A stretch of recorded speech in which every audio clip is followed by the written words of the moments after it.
తెలుగు వారి number 1 choice Telugu matrimony. దుష్ట శక్తులకు పవన్ వార్నింగ్. స్ట్రాంగ్గా వార్నింగ్ అంటారా లేకపోతే డెడ్లీ వార్నింగ్ అనుకుంటారా, ఏదైనా అనుకోండి. ఎందుకు అంత ఇదిగా ఆయన మాట్లాడాల్సి వస్తుందంటే, కూటమి అధికారంలోకి వచ్చి 2 సంవత్సరాలు దాటింది.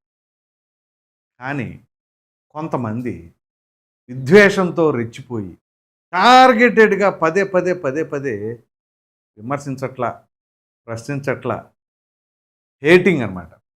ద్వేషం, ఎంత ద్వేషం అంటే ఆ అక్కసు, ఆ ద్వేషం, వ్యక్తిత్వ హననాలు, చివరికి మహిళా హోమ్ మినిస్టర్ని కూడా వదల్లా, డిప్యూటీ సీఎంగా ఉన్నాడు పవన్ కళ్యాణ్ని వదల్లా. సో అందు గురించే ఆయన నిన్న గట్టిగానే ప్రెస్ మీట్ పెట్టి మాట్లాడారు. ఏం మాట్లాడారు దాన్ని చూసి తర్వాత మనం విశ్లేషించుకుందాం.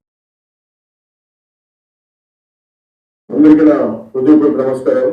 ఈరోజు ప్రతి పౌరుడికి సంబంధించిన ఒక ముఖ్యమైన విషయం గురించి మాట్లాడాలనుకుంటున్నాం. Freedom of speech and expression అనేది మనకి రాజ్యాంగం కల్పించిన ప్రాథమిక హక్కు. ఆ హక్కుని నేను గౌరవిస్తాను, ఎన్డీఏ ప్రభుత్వం కూడా గౌరవిస్తాను. సోషల్ మీడియా ఇప్పుడు మన రోజువారీ జీవితంలో ఒక భాగం అయిపోయింది.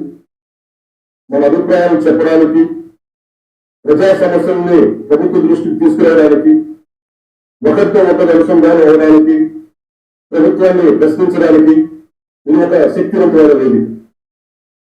కానీ మనం గుర్తుంచుకోవాల్సిన ఒక ముఖ్యమైన విషయం ఉంది. ఫ్రీడమ్ ఆఫ్ స్పీచ్ అనేది పూర్తిగా అపరిమితమైన హక్కు కాదు. దానికి కొన్ని పరిమితులు ఉన్నాయి.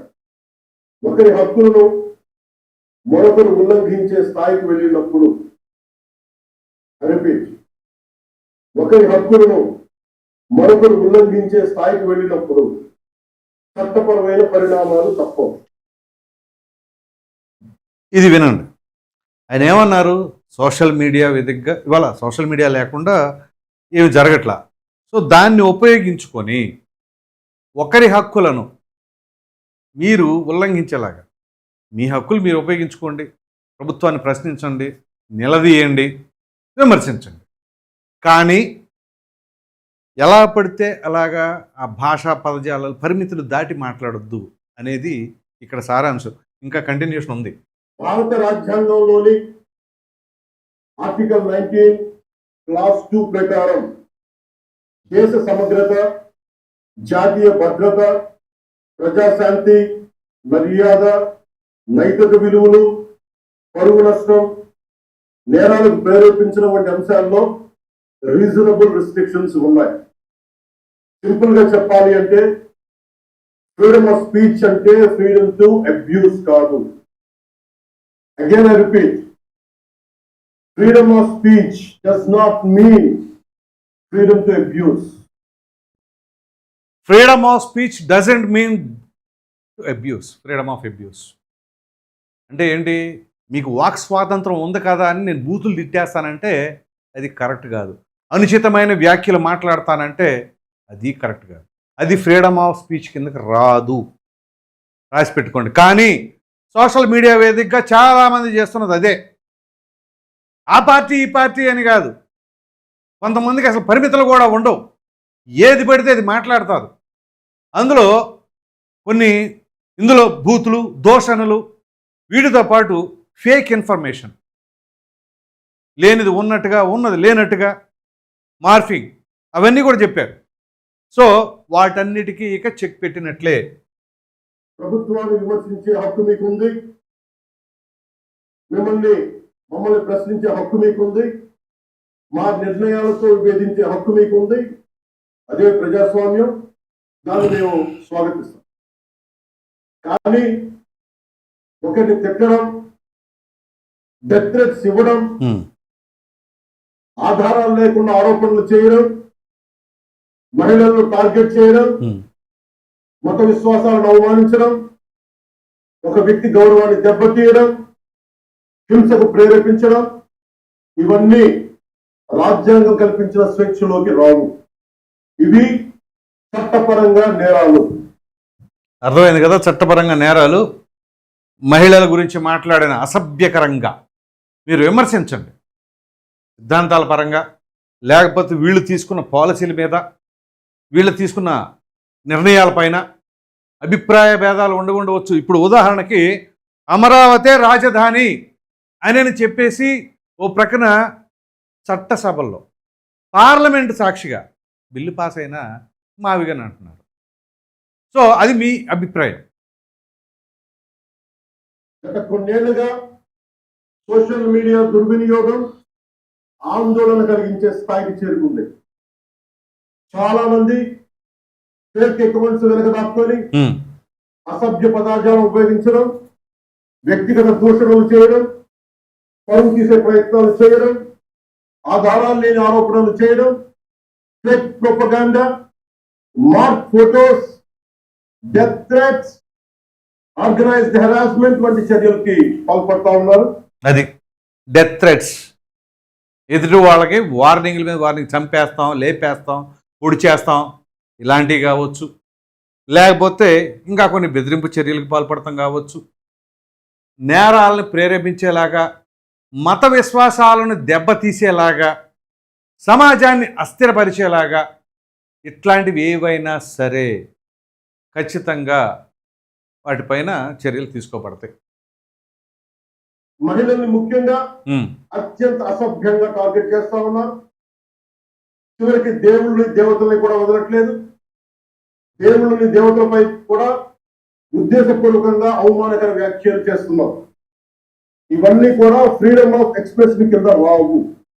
దేవుడు దేవతలు వీళ్ళను కూడా వదలకుండా అవమానపరిచేలాగా ఎవరు మాట్లాడుతున్నారో తెలుసు కదా. కొంతమంది జస్ట్ ఆస్కింగ్ అని చెప్పేసి ట్వీట్ల మీద ట్వీట్లు చేస్తూ ఉంటారు. ఎంత ఇది అంటే మాట్లాడారు ఒక పబ్లిక్ ప్లాట్ఫామ్ పైనే పబ్లిక్గా మాట్లాడుతున్నప్పుడు ఒక ఇమేజ్ అసలు ఎవరైనా సరే ఒక మనిషి అండి, ఒక మనిషి ఒక స్టేజ్ పైన మాట్లాడుతున్నారంటే తనకి ఎంతో కొంత స్ట్రేచర్ ఉన్నట్లు కదా. మరి అటువంటి పొజిషన్లో ఉన్నప్పుడు మైక్ పట్టుకున్నప్పుడు మైక్ ఎందుకు పట్టుకుంటారు? ఎదుట వినేవాళ్ళు ఉన్నారు కాబట్టి. అది 10 మంది 100 మంది ఎంతమంది అన్నా కానివ్వండి, నలుగురు అవనివ్వండి, ఆ మాట్లాడే స్థాయి ఉన్నప్పుడు మనం చాలా జాగ్రత్తగా మాట్లాడి విజ్ఞతతో ఉండాలి. అదంతా కోల్పోయి, విచక్షణ కోల్పోయి, ఇష్టానురీతిగా చివరికి ప్రజలకున్న నమ్మకాలని, దేవుళ్ళని దేవతలను కూడా కించపరిచేలాగా మాట్లాడితే దాన్ని ఏమంటారు? అందుగురించే ఇక ప్రభుత్వం ఇలా కాదు, కొంచెం కొరడా జులిపించాల్సిందే అని చెప్పేసి భావించారు కాబట్టి ఈ రకమైన విషయం. ఇది హెల్తీ క్రిటిసిజం కాదు, ఇది ప్రజాస్వామ్యం కానే కాదు. ఈ సందర్భంగా ఒక విషయం చాలా స్పష్టంగా చెప్పాలనుకుంటున్నాం. Constructive criticism, fair comment, satire ఇవన్నీ ప్రజాస్వామ్యంలో భాగమే. అది కన్స్ట్రక్టివ్ క్రిటిసిజం, నిర్మాణాత్మకమైన విమర్శలు, అవి క్రిటిసిజం విమర్శలు చేసుకోండి. ఎట్ ద సేమ్ టైం సెటైర్లు చేసుకోండి. కానీ అవన్నీ ఫ్రీడమ్ ఆఫ్ స్పీచ్ కిందకు వస్తే ఇబ్బంది ఏం లేదు. ఆ పరిధి దాటితేనే ఈ పరిస్థితులు వస్తాయండి. విభిన్న అభిప్రాయాలను వ్యక్తం చేసే హక్కును మేము పూర్తిగా గౌరవిస్తాం. రైట్.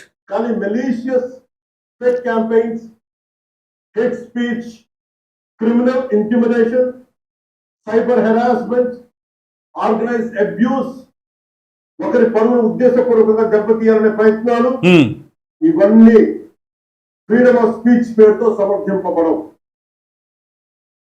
ఇంకో విషయం చాలా స్పష్టంగా చెప్తున్నాం. నేరస్తులకి నేరానికి కులం లేదు, మతం లేదు, రాజకీయ పార్టీ లేదు. ఐ రీఇటరేట్, నేరానికి నేరస్తులకి కులం లేదు, మతం లేదు, రాజకీయ పార్టీలు లేవు. తప్పు చేసిన తర్వాత కులం, మతం, ప్రాంతం లేదా రాజకీయ వెనకాలు దాక్కోవాలని ఎవరు ప్రయత్నించకండి. చట్టం ముందు ప్రతి పౌరుడు సమానమే. రైట్. ఇక్కడ 2 కీలకమైన విషయాలు. కొంతమంది సోషల్ మీడియాలో ఫేక్ అకౌంట్లు క్రియేట్ చేసుకొని ఇష్టానురీతిగా మాట్లాడి దాక్కుంటున్నారు. ఎందుకు దాక్కోవాలి అంటే ఆడు తప్పు చేస్తున్నాడని అర్థం. ఫేక్ అకౌంట్లు పెట్టాడు అంటే వాడు విషం చిమ్ముదామనే అర్థం. Simple logic. జెన్యూన్గా ఉండేవాడు, వాడు ప్రూఫ్స్ అన్నీ ఉంటే ఏదైనా ఉంటే క్రిటిసైజ్ చేస్తాడు. కానీ ఫేక్ అకౌంట్ పెట్టాడంటే దాని ఉద్దేశం ఏంటి? ఎక్కడో దురుద్దేశం ఉంది, డౌటే లేదు అందులో. సో సిమిలర్గా ఇక్కడ మెయిన్ గత కొన్ని రోజులుగా అసలు వేరే అంశాలన్నిటికంటే కూడా ఈ నేరస్తుల చుట్టూనే వార్తలు హల్చల్ చేస్తూ ఉన్నాయి. చివరికి ప్రభుత్వం ఇదిగో మేము ఈ కార్యక్రమం నిర్వహిస్తున్నాం, ఇక్కడ ఈ శంకుస్థాపన జరుగుతుంది, ఇక్కడ ఈ అభివృద్ధి కార్యక్రమం జరుగుతుంది, లేకపోతే ఇక్కడ ఈ పథకం ఇస్తున్నాం, లేకపోతే ఇక్కడ ఈ తప్పు జరిగింది అని అసలు ఈ చర్చలు లేవు. నేరస్తుడు, నేరాలు, కులం. అసలు నేరస్తుడి కులం ఏంటండి? కులం కార్డు చెప్పి నేరం చేస్తున్నాడా, లేకపోతే ఆ కుల పెద్దలు వచ్చేసి ఆ నేరస్తులను కాపాడతారా? నేరం చేసేటప్పుడు మరి అవన్నీ గుర్తురావా? ఎప్పుడైనా పోలీసులు అరెస్ట్ చేస్తే ఇదిగో పలానా కులం, సాయికృష్ణ అనే వ్యక్తి ఉన్నాడు, ఆ సాయికృష్ణ రాగానే కాపు సామాజిక వర్గం. మరి అతని చేత బాధించబడిన వాడు కూడా కాపు సామాజిక వర్గం కదా. అసలు అక్కడ కులంతో పని ఏంటి? నువ్వు చేసిన పని ఏంటి? నువ్వు చేసిన నేరం ఏంటి? అది నేరమా కాదా అనేది మాత్రం పరిగణనలో తీసుకోవాలి కదా. మాట్లాడితే కులం కులం కులం, ఈ కులంతోనే చచ్చిపోతారు ఇక. సో ఎటువంటి రాజకీయ పార్టీలు, ఎటువంటి ప్రాంతీయాలు, అసలు ఇవేవి క్రైటీరియా కాదు. Crime is always a crime, that's it. నేరం చేసిన ప్రతి ఒక్కరిపై చట్ట ప్రకారం చర్యలు తీసుకోబడతాయి. సోషల్ మీడియా దుర్వినియోగం వల్ల ఇబ్బందులు ఎదుర్కొంటున్న ప్రతి ఒక్కరికి ఈ సందర్భంగా నేను ఒక మాట చెప్తా ఉన్నాను. మీరెవ్వరు ఒంటరి వారు కాదు, మీకు ప్రభుత్వం అండగా ఉంటుంది. ఇది భరోసా ఎవరికి? సోషల్ మీడియా ద్వారా బాధించబడుతున్న వారికి పవన్ కళ్యాణ్ ఇస్తున్న భరోసా ఏంటో తెలుసా? వినండి ఒకసారి. డిప్యూటీ చీఫ్ మినిస్టర్ ఆఫీస్ లో సోషల్ మీడియా దుర్వినియోగానికి సంబంధించిన ఫిర్యాదులు స్వీకరించేందుకు ప్రత్యేక వ్యవస్థని ఏర్పాటు చేయబోతున్నాం. స్క్రీన్ షాట్స్, లింక్స్, వీడియోస్ లేదా ఇతర డిజిటల్ ఎవిడెన్స్ తో ఫిర్యాదు చేయవచ్చు. ప్రతి జెన్యూన్ కంప్లైంట్ ను పరిశీలించి సంబంధిత అధికారులకు పంపించి చట్టపరమైన చర్యలు తీసుకునేలా చేస్తాం. అలాగే పదే పదే ఫేక్ అకౌంట్స్ ద్వారా దుర్వినియోగానికి పాల్పడుతున్న వారిని గుర్తించి వారి వివరాలని ప్రభుత్వానికి అందించాలని బాధ్యత గల పౌరులుగా కోరుకుంటున్నాం. రైట్.